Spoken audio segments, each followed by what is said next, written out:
Muito bem, na semana passada, já está com a sua Bíblia aberta, aí no livro de Apocalipse, capítulo 21. Pois bem, na semana passada nós vimos do versículo 1 até o versículo 8, onde basicamente a gente vê que o Senhor faz novo todas as coisas. Deus faz tudo novo, todas as coisas. Novos céus, nova terra, onde habita a justiça, onde não haverá choro, onde não haverá mais dor, onde não haverá ranger, onde não haverá luz, porque ele não haverá sol, porque ele será a nossa luz. Eles, o tabernáculo de Deus, quer dizer, é o encontro no novo céus, na nova terra, da igreja da Nova Jerusalém, do Senhor, e esse é encontro maravilhoso nessa nova perspectiva, de tal maneira que o fim, a gente sempre fala assim, o fim vem, o fim está vindo, o fim está próximo, mas que fim é esse, É o fim destas coisas, das coisas velhas. O que nós estamos vivendo hoje vão ser chamadas de coisas velhas. O que são essas coisas velhas? Onde o padrão é o padrão do mundo, onde o padrão é o padrão do tempo, onde o padrão é o padrão dos prazeres, do sufocamento, do direcionamento das trevas. As coisas velhas passarão. É o que diz o capítulo 21, do versículo 1 ao versículo 8. Aquele que está sentado no trono, ele diz, eis que faço novas todas as coisas. Versículo 5. Estas são palavras fiéis e verdadeiras. Então nós estamos agora no final, não apenas no final do livro de Apocalipse, mas nós estamos no final daquilo que Deus planejou, em resgate da sua criação, em resgate da sua, vamos dizer assim, da sua perfeição. O pecado causou uma desgraça tão terrível na humanidade, mas não só na humanidade, na própria criação. O apóstolo Paulo vai dizer que a criação geme aguardando a redenção dos filhos de Deus. Por causa do pecado, surgiram abrolhos, surgiram urtigas, surgiram pragas. Por causa do pecado, o pecado afetou não só a imagem de Deus em nós, mas o pecado afetou a própria criação. O jardim lá do Éden, fomos expulsos desse jardim. O jardim do Éden foi preservado, mas a terra foi marcada e conspurcada. Agora nós estamos chegando ao fim dessas coisas. As coisas velhas já passaram. Ou as primeiras coisas já passaram. Termina aqui. E, na realidade, aquilo que é o fim passa a ser um grandioso começo. Nós estaremos para sempre com ele. Nós estaremos para sempre guardados e protegidos. De tal maneira, diz o versículo 7, o vencedor herdará estas coisas, e eu lhe serei Deus, e ele me será filho. O que nós temos nesses versículos já é uma descrição daquilo que o Senhor tem preparado para aqueles que creem nele. Na realidade, também nesse texto, marca quem serão os que habitarão nesses novos céus e nova terra. No novo céu e nova terra que o Senhor está fazendo, aquele que está sentado no trono está reconstruindo, ou melhor, está construindo, fazendo novo, também tem um novo povo. E aí ele diz que quem estará lá são os vencedores. O vencedor, que mesmo em face da morte, não amaram a própria vida. Quem é o vencedor? O vencedor é aquele que tendo sede, vai a Jesus, vai ao o que é o ômega, aquele que é o alfa. Vá. Quem tem sede, darei de graça da fonte de água da vida. Mas tem que ir a ele. Tem que pedir, tem que clamar, tem que dizer, Senhor, tem misericórdia de mim, tem compaixão de mim. ele será Deus e nós, filho. Acho a expressão legal, porque a expressão ele me será filho. Não é? Aqui é bem no singular. Aqui é que cada um de nós, preenchendo os requisitos, somos filho. Eu e você, filho. Só que no versículo 8, ele faz uma distinção. Quanto, porém, aos covardes, aos incrédulos, aos abomináveis, aos assassinos, aos impuros, aos feiticeiros, aos idólatras e a todos os mentirosos, esses não têm lugar no novo céus e na nova terra. Na nova criação, esses não têm lugar. Só tem lugar aqueles que têm o seu nome escrito no livro da vida, que são os remidos do Senhor. A gente chama isso de salvação, né? A gente chama isso de separação. Aqueles que amam e aqueles que não amam ao Senhor Jesus. E por não amar ao Senhor Jesus, não amam a sua palavra. E por não amar a sua palavra, não praticam a sua palavra. Praticam o oposto da palavra. Em outras palavras, está lá. Covardes, gente que nega Jesus, gente que outrora andava com Jesus, mas agora nega Jesus. Gente que não tem coragem de perseverar na sua fé. Ou outros, incrédulos. Isso já abordei no estudo passado, na semana passada. Mas agora eu queria ler com você a partir do versículo 9. Porque no versículo 9 tem algo impressionante, porque no versículo 9 começa a descrever a Nova Jerusalém. A Nova Jerusalém, que é uma figura para o corpo de Cristo, que é uma figura para a igreja. E ele descreve a Nova Jerusalém, que desce do alto, não é a Jerusalém dessa terra, nem a Jerusalém lá de Israel. Não. E também não é uma figura de linguagem apenas, é um lugar em que é como se fosse assim, o lugar onde o Senhor mora. O lugar que ele tem preparado para todos aqueles que vão estar com ele. E aí ele descreve esse lugar. Versículo 9, preste bem atenção comigo, Apocalipse 21, a partir do versículo 9. Olha que descrição e que coisas gostosas nós temos aqui. Então veio um dos 7 anjos, que tem as 7 taças cheias dos últimos flagelos, e falou comigo, dizendo: vem, mostrar-te-ei a noiva, a esposa do Cordeiro. E me transportou em espírito até uma grande e elevada montanha.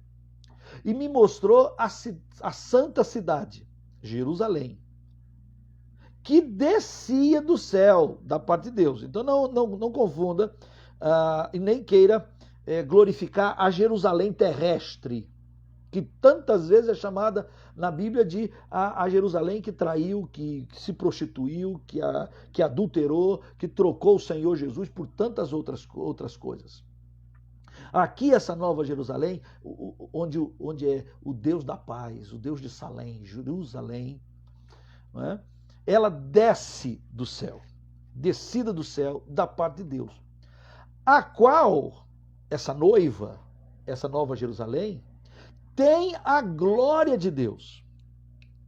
O seu fulgor era semelhante a uma pedra preciosíssima, uma pedra de jaspe cristalina.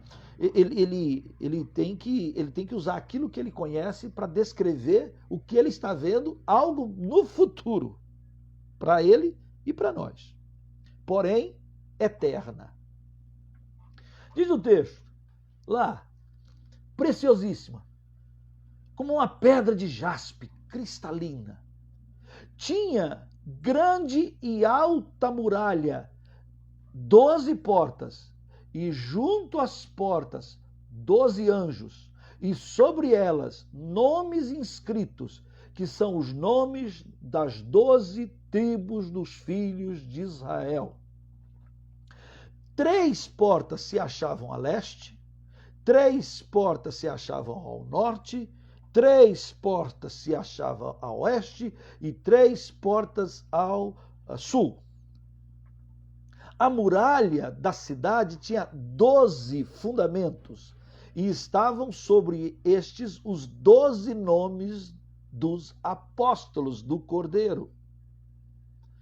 é uma figura para dizer que a igreja ela é firmada, a noiva do Cordeiro, ela é firmada em cima dos ensinos da palavra dos profetas e dos apóstolos. Não é? É o ensino, a revelação, aquilo que nós temos a partir dos apóstolos e dos profetas, e aí se une Antigo e Novo Testamento, né? Aí você vê uma revelação plena, ainda você não dá para cortar uma coisa ou outra. Ah, nós somos uma igreja do Novo Testamento, nós não temos nada com o Antigo Testamento. Oh, besteira, querido, porque na Nova Jerusalém as portas têm nomes das 12 tribos de Israel.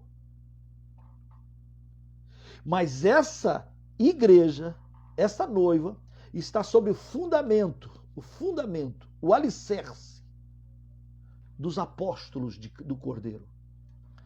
Então, quando alguém tenta falar assim, eu sou de Jesus e eu não quero saber nada do Antigo Testamento, cuidado.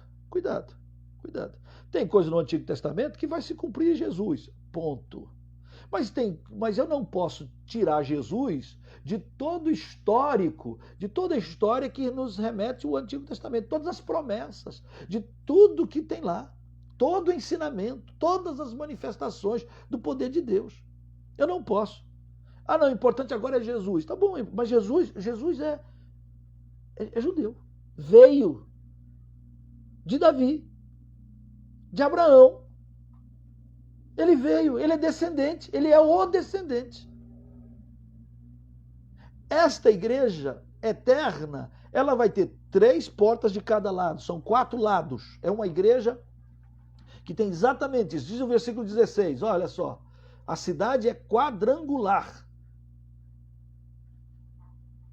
Mesma distância para cá, mesma distância para lá, mesma distância para lá, mesma para cá e mesma para o alto. Ela é um cubo fechado, igual. E tem 3 portas de cá, 3 portas de cá, 3 portas atrás, 3 portas do outro lado. Cada porta, diz o texto, tem nome das 12 tribos. Então você não pode aleijar isso, porque é herança. É herança. Nós somos gratos. Paulo chega a dizer, a eles pertence as promessas, as alianças e tudo mais. E aí Paulo tem aquela angústia de dizer, eu queria ser anátema para salvar meus irmãos. Porque eles têm zelo, mas não têm entendimento.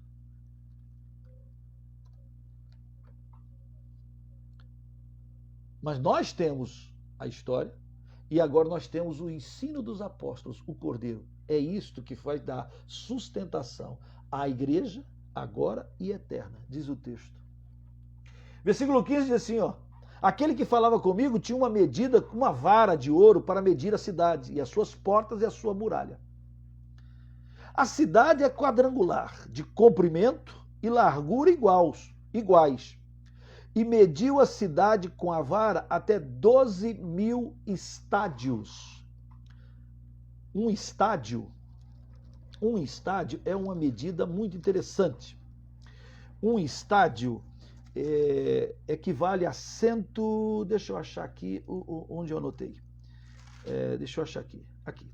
Um estádio, essa medida, estádio romano, são 185 metros. Então, 185 metros, um estádio. Ora, cada largo dessa Jerusalém media 12.000 estádios. Que significa, faço as contas, dá, mais de 2.000 quilômetros. Faça a conta. 185 vezes 12.000 estádios. É muita conta. É muito número. Consegue fazer as contas aí? Quem tem aí uma calculadora, você pode já ajudar a gente.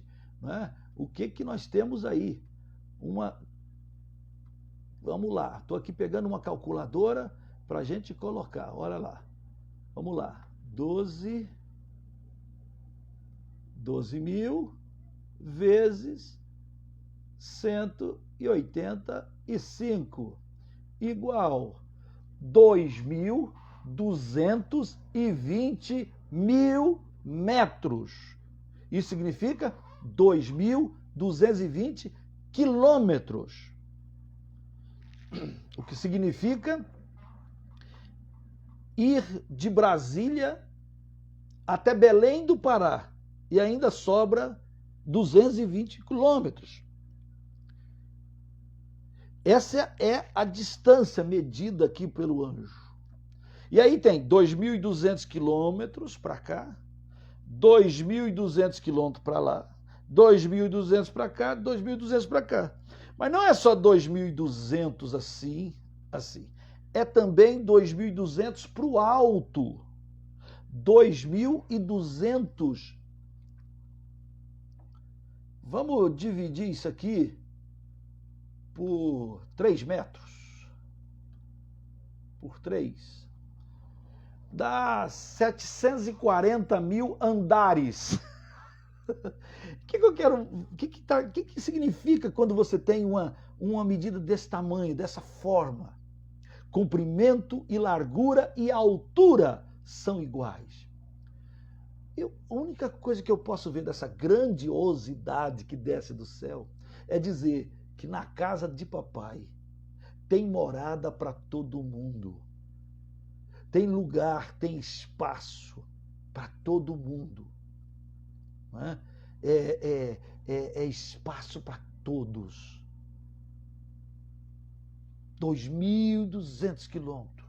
2.200 quilômetros. 2.200 quilômetros. A altura é tudo igual. O que João está vendo é aqui, em outras palavras, o povo salvo, o povo remido, é um enorme, grande povo, porque essa Jerusalém descer do céu é a noiva do Cordeiro. A gente sempre fala que são poucos os que são salvos. Mas aqui está dizendo que tem muito. Muita gente, poderia ter mais. Tem espaço para todo mundo. Tem espaço para tudo. Para todos. É abundante. Maravilha. Ninguém fica fora, a não ser que queira ficar fora daquilo que Deus tem preparado. Mediu também sua muralha e diz que a muralha era de 144 côvados. Altura. Um côvado é o tamanho daqui até aqui. Então um côvado varia do tamanho do braço. Alguns vão dizer de 44 centímetros, que são 2 palmos. Um côvado são 2 palmos. Ao mesmo tempo, é o tamanho daqui até aqui. Então, dependendo, tem gente que tem 25 grandão, palmo grande. Para arredondar, para a gente fazer as contas, são 144 côvados dividido por 2, vamos dar 50 centímetros para côvado. Você tem aí que a muralha tem uma altura de 77 metros de altura. 77 metros de altura, só a muralha. Eu acho que significa dizer, quem quiser pular, entrar por outro caminho que não seja a porta, não vai entrar. A muralha é alta. A muralha é alta.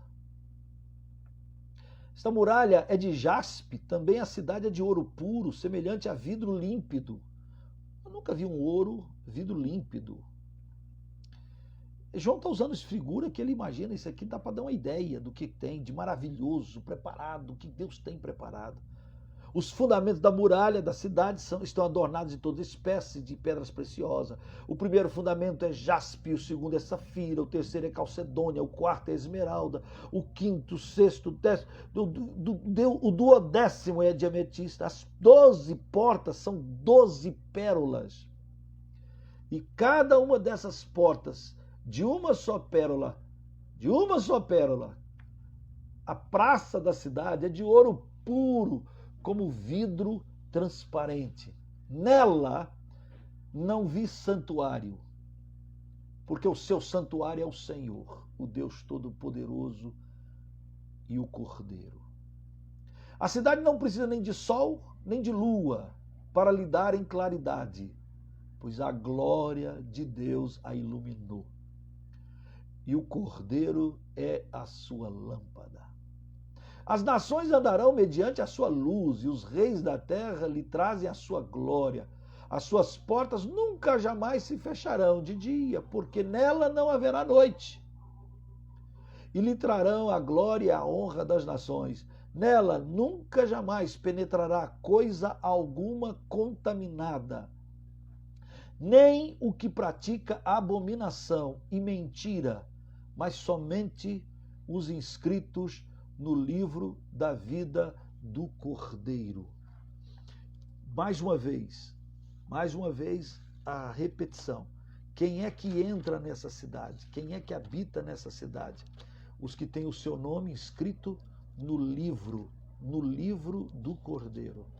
Em outras palavras, a questão é se o meu nome, se o seu nome está inscrito no livro do Cordeiro. Eu acho que essa é a primeira marca aqui forte que nós temos que pensar.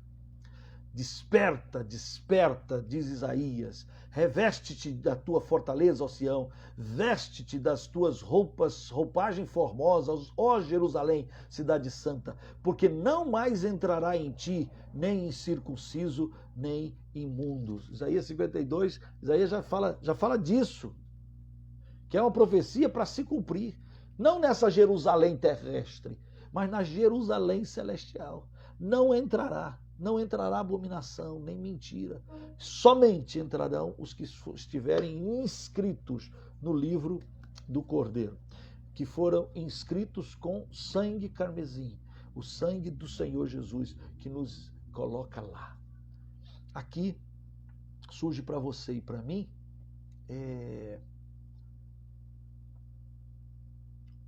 uma advertência, sim.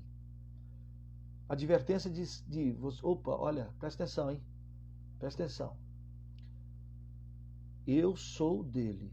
Eu tenho que ter convicção de que eu sou dele.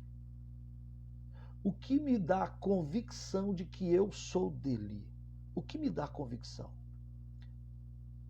Tem alguns textos no Novo Testamento que são muito fortes. Um deles é Paulo dizendo: se com tua boca confessares que Jesus Cristo é o Senhor. Senhor de quem? Senhor da sua vida, o dono da sua vida, o rei da sua vida, o que manda. E eu obedeço. Se você com a tua boca confessar que Jesus Cristo é o Senhor, será salvo. Você confessa que Jesus Cristo é o teu dono, que Jesus Cristo é o teu Salvador, que Ele é que manda na sua vida. E se lá no teu coração, no teu interior, você crê que Deus ressuscitou Jesus, que morreu por nós, a Bíblia diz, será salvo. Assim diz Paulo, em Romanos. Com a tua boca confessares e se em teu coração você crê. Paulo aos Efésios, capítulo 1, ele também diz um negócio maravilhoso. Não é só... Estou citando Paulo porque gosto muito, mas tem tanto texto bom falando sobre isso. Mas aqui em Efésios, capítulo 1, versículo 13 e 14, diz assim, ó. 13, lá. O 12, versículo 12. Efésios, capítulo 1, versículo 12. Diz assim: a fim de sermos para o louvor da sua glória, nós, os que de antemão esperamos em Cristo, em quem também vós, depois que ouviste a palavra da verdade. Que palavra da verdade é essa? Está escrito: o evangelho da vossa salvação. Você ouve o evangelho da salvação. O que é o evangelho? As boas novas de que Jesus Cristo olhou para nós, condenados e pecadores, escravos do pecado, e ele se doou, ele se entregou, e ele foi até a cruz e deu a sua vida. Ninguém a tomou, ninguém a obrigou. Ele fez isso por amor. Para quê? Para que eu e você tivéssemos a salvação. Agora, se fosse necessário que eu pagasse com obras ou com valores, ou com riquezas, eu jamais poderia pagar, você jamais poderia pagar. Por quê? Ora as bolas, quanto vale uma gota do sangue daquele que criou todas as coisas, o sangue de Cordeiro, o sangue de Cristo? Quanto vale uma gota? Vale muito mais do que você poderia imaginar na sua vida, muito mais do que você poderia ganhar, trabalhar, receber. Muito mais do que tudo quanto é boas obras. Você podia ser a pessoa mais caridosa, mais sacrossanta, mais isso, aquilo outro, que não pagava, que não valia nada. Não dá para cobrir o pecado das pessoas. Vem Jesus com o seu precioso sangue e resolve derramar isso por nós. E como ninguém podia pagar, ele resolve não fazer liquidação. Não baixou o preço. O preço Jesus pagou. Mas como eu não consigo pagar, ele resolve dar de graça. Por isso que a Bíblia diz, não vem de vós, não, é bênção de Deus, não é? É pela graça sois salvos mediante a fé. É pela graça que somos salvos, graciosamente. E aí diz o texto, que a gente ouviu o evangelho da salvação, tendo nele também crido. Aí você ouve o plano de Deus, ouve o amor de Deus, ouve Jesus, ouve e diz assim, eu quero. Eu creio que Jesus morreu por mim na cruz do Calvário. Eu creio que eu sou pecador e que eu estou condenado. Eu creio que eu vivo como um cavalo de Satanás. Ele mete a espora em mim toda sempre. Eu creio que eu preciso de um libertador e eu creio que Jesus deu a sua vida por mim. Eu creio que ele cumpriu o plano.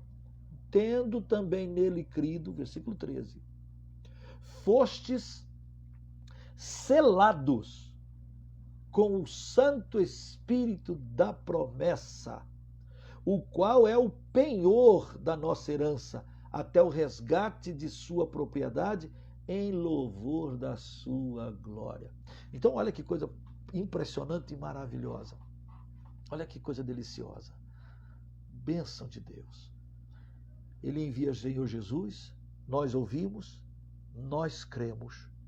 E quando nós cremos e nós confessamos que o cremos e que o amamos, e que nós não merecemos, mas ele nos amou, quando nós recebemos a sua promessa, a palavra do Senhor diz aqui em Efésios que ele vem e nos sela. Essa expressão de selar talvez a melhor maneira seria dizer, ele coloca um selo em nós, né? Ele coloca aquele selozinho, como eu vou destinar uma carta, mas para que essa carta chegue lá no paradeiro, falar de carta hoje parece ser tão antigo, com esse negócio de zap, de e-mail, mas é assim que funciona, você tem que ir no correio, pagar um selo, a pessoa bota o selo e carimba o selo. E esse ato de colocar o selo, de colocar o quimbro e carimbar, é selar. Então é como se dissesse, não, está garantido, você pagou, está pago, a carta vai chegar lá. Aqui diz que nós fomos selados, a marca, garantido, nós vamos chegar lá onde ele tem preparado. Foste selados com o Santo Espírito da promessa. Foste selados. Que maravilha! Olha o versículo 14. Esse Espírito Santo é o penhor da nossa herança. Penhor é a garantia. Você que é rico, você que tem joias, às vezes você quer um dinheiro emprestado a preços mais baixos. Aí você pega a sua joia, você vai lá na Caixa Econômica e vai no lugar de penhor e diz, quanto vale esse anel? Esse anel vale R$1.000. Tá bom, então eu vou pegar... Não. O anel vale 1.000, mas você vai pegar R$700. Mas por quê? Porque o anel é garantia de que você vai receber, que você vai vir buscar. Ele vale mais do que você está pegando. Então é mais importante você pegar a joia do que ficar só com dinheiro. Veja o Espírito Santo, maior do que tudo, habita em nós. O Espírito Santo habita naqueles que creem. O Espírito Santo é a promessa do Pai para quem abriu o seu coração. Existe por aí muita gente dizendo assim, olha, você é crente, legal, mas você já foi batizado com o Espírito Santo? Fica parecendo que você é crente, como se você pudesse ser crente sem o Espírito Santo. Não é possível alguém ser crente sem o Espírito Santo. Porque ser crente significa eu sou salvo. Ele pagou o preço. Eu só posso dizer que eu sou salvo, que eu vou para o céu, que eu vou morar lá. Eu vou para esse lugar que ele tem preparado, que nós estamos vendo aqui em Apocalipse. Porque o Espírito Santo é o penhor, é a garantia. Em outras palavras, quem não tem o Espírito Santo não é salvo.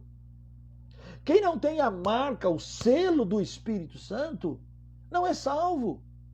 Algumas pessoas, de uma maneira muito simplista, eles dizem assim, porque batizar com o Espírito Santo é falar em línguas. Aí pergunta para você já falou em línguas? Se você é de uma igreja que não que não valoriza tanto esse dom, você diz, eu nunca falei em línguas, não, nunca falei em línguas. Então você não é batizado, porque como se o único dom que marca o ser cheio, ou a presença do Espírito Santo, ou o selo, a garantia do Espírito Santo em nós, é o falar em línguas. É o ministério dessa glossolalia.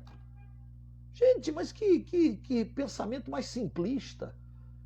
Que coisa mais simplista. Vai ler um pouco, depois você lê Coríntios, lê lá um pouco lá. É muito mais, muito mais. A presença do Espírito Santo em nós, que é um ato de fé, é garantia da nossa salvação. Nós só podemos dizer que somos salvos em Cristo Jesus, só podemos dizer que o nosso nome está escrito no livro da vida. Nós só de fato podemos fazer isso quando o Espírito Santo sela. E quando ele sela? Paulo diz fácil. Ouviu a palavra da verdade, que é o evangelho da vossa salvação, tendo nele também crido, agiu por fé, creu, se arrependeu dos seus pecados, e aqui esse crer aqui tem a ver com arrepender dos seus pecados, tem a ver com confissão, tem a ver com manifestação visível, audível, de que você diz assim, eu creio que o Senhor Jesus é o Senhor. E eu quero que Ele mande na minha vida. Ele é o Senhor, Ele não é um Senhor. Seu carteiro, seu pedreiro, seu padeiro, seu médico. Ele não é um senhor nesse sentido. Aqui é senhor no sentido de Quírios, no sentido de rei, no sentido de mandatário, no sentido de que manda e você obedece. Nós somos dulos, nós somos servos. Quando você entrega a sua vida para Jesus, você diz assim, Senhor, o Senhor é que manda. Paulo escreve isso e diz de uma maneira assim, né? Já não sou eu quem vive, mas Cristo vive em mim.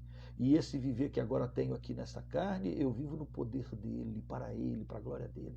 Quer dizer, é pelo poder do Espírito, é o Espírito que habita em nós. E aí o Espírito não é uma pessoa que nos visita. Aí o Espírito Santo não é um negócio que vai e volta, quando eu estou precisando, Santo Espírito vem e me visita. Não, não. Ou ele habita na sua vida, ou você tem que se converter. Né? Quando o Espírito sela, ele é o penhor da nossa herança, até ao resgate da sua propriedade, em louvor da sua glória. Pense comigo, você ouviu, você creu, você confessou, você se arrependeu, não é? Você confessou que Jesus Cristo é o Senhor. A gente recebe o selo, a marca, a presença, o poder. A Timóteo, Paulo diz, Deus não nos tem dado espírito de covardia, mas de poder, de amor e de moderação. E você é selado. Isso significa, por que eu digo que eu sou salvo? Por que você pode dizer que crente é salvo? O crente, esse que confessa, esse que vive. Ele diz que é salvo porque nele habita o Espírito Santo, que é a garantia. Em outras palavras, é como a joia lá no penhor. Você vai pagar aquilo que você pegou emprestado porque a joia vale mais. Ora, o que tem em nós é maior do que está no mundo. Quando Cristo voltar, ele vem para buscar o seu espírito. Aqui, até o resgate. E quando ele vier buscar, nós vamos subir para o louvor da glória de Deus. É esta a garantia que o Pai nos dá, a presença do seu Espírito Santo. Por isso que é ruim, mas bota ruim nisso, Quando pessoas entristecem o Espírito Santo. Quando pessoas apagam o Espírito Santo, emudece o Espírito Santo. Quando pessoas desvalorizam a presença do Espírito Santo. Paulo em Efésios vai dizer, enchei-vos do Espírito Santo. Agora, tem crente que gosta de encher de vinho, tem crente que gosta de encher de alegria, tem crente que gosta de encher de qualquer coisa, menos do Espírito Santo. E quando é encher do Espírito Santo, significa menos eu mando em mim e mais ele manda em mim. Mais eu dependo dele, mas eu quero ouvir a sua voz, porque ele é o penhor, a garantia. É interessante porque a gente fica assim, não, porque eu vou para o céu, porque eu vou para o céu, porque eu sou crente, eu vou para o céu. Tá certo, querido, vai para o céu. Mas você vai para o céu porque o seu nome foi escrito no livro da vida. E o teu nome foi escrito no livro da vida quando o Espírito Santo selou, garantiu. Ele garantiu quando você crê, é verdade. Então agora, ele habita em nós. Ele habita em você e em mim. Ele faz morada. Até chegarmos lá, nós não estamos sós. Ele está comigo e contigo. E ele está reunindo de todos os lugares da terra gente que vai sendo salvo, que vai encontrando. Todos têm, eu diria, o Espírito Santo em nós. E ele nos une, ele vai nos unir e vai juntar todos nessa grande propriedade do Senhor. Que lá em Apocalipse é chamado da noiva do Cordeiro. É chamado da Nova Jerusalém, que desce do céu. E ela desce do céu, querido, porque a igreja é arrebatada e agora ela desce. Né? Ela desce, ela desce. É ali e é aí que nós vamos habitar. Nesse lugar não tem espaço para santuário. Interessante, né? Eu fui agora, passei ali por Florianópolis e tem um lugar ali numa praia, e tem umas pedras bonitas. Eu falei, vou lá nas pedras. Quando eu estava subindo assim nas pedras, olhei à esquerda, tem assim um nicho, um santuário com um monte de imagens, de tudo quanto é tipo de idolatria. E era engraçado que eu estava passando, as pessoas paravam e faziam reverência. Algumas foram lá, se prostraram, se benzeram, se ajoelharam, choraram. E eu falei, Jesus, que loucura. Hã? Gente que eu até querendo buscar a divindade, tropeça nisso. Mas eu também quero entender que esse não haverá santuário também significa também assim, não vai ter ninguém ali que é digno de ser louvado, de ser adorado, não. Ali não vai ter ninguém, não. Hein? Não vai ter ninguém ali que chega lá na hora vai ter mais fama do que outros. Não vai ter ninguém ali que vai ser mais importante que outros. Não haverá santuário. Porque é só o Senhor. Só Ele é digno de louvor e de adoração. Não é à toa que lá no capítulo 4 de Apocalipse, os 24 anciões, eles pegam a sua coroa e eles colocam aos pés do Cordeiro e dizem, tu és digno, Senhor, tu és digno. Tu és digno de receber a honra e a glória e o louvor. Só tu és digno, só tu és digno. O salmista escreveu dizendo, não a nós, Senhor, não a nenhum de nós. Então lá não haverá santuário, a não ser o próprio Senhor. Não haverá sol, não, porque nem lua. Novos céus, nova terra, onde habita a justiça. Nunca mais, jamais penetrará coisa contaminada, nem que pratica abominação e nem a mentira, mas somente os inscritos do livro da vida do Cordeiro. Querido, você que está conosco até esse momento, a pergunta aqui que eu não posso deixar de fazer é, você está inscrito no livro do Cordeiro? Você já se encontrou com o Pai, com Deus, com Cristo Jesus, com o Cordeiro? Você já pediu para Ele limpar o seu coração? Você que já é lavado pelo sangue do Cordeiro, você que tem plena convicção, porque você ama Jesus e espera Jesus, você que já confessou Jesus, que as pessoas sabem que você tem negócio com Jesus, que você já se rendeu a Ele, que agora você quer ser construído, moldado, trabalhado por Ele, você que já sabe disso tudo, vai orando, vai orando. Mas se por acaso tem alguém ainda aí que ainda não entregou a sua vida ao Senhor Jesus, você podia aproveitar esse momento e pedir, Senhor Jesus, eu quero estar lá, no lugar maravilhoso que João, com o seu linguajar, vai descrever como um lugar que tem espaço para todos. E nós estaremos para sempre com Ele. E não haverá jeitinho de entrar. Não dá para pular a muralha. Só se entra ali, estando inscrito no livro do Cordeiro. E só se inscreve no livro do Cordeiro aqueles que aqui, nesse momento de primeiras coisas, que ainda não passaram, mas passarão, você diz: eu creio em Jesus e eu quero que Ele mude e molde a minha vida para o louvor da glória dEle.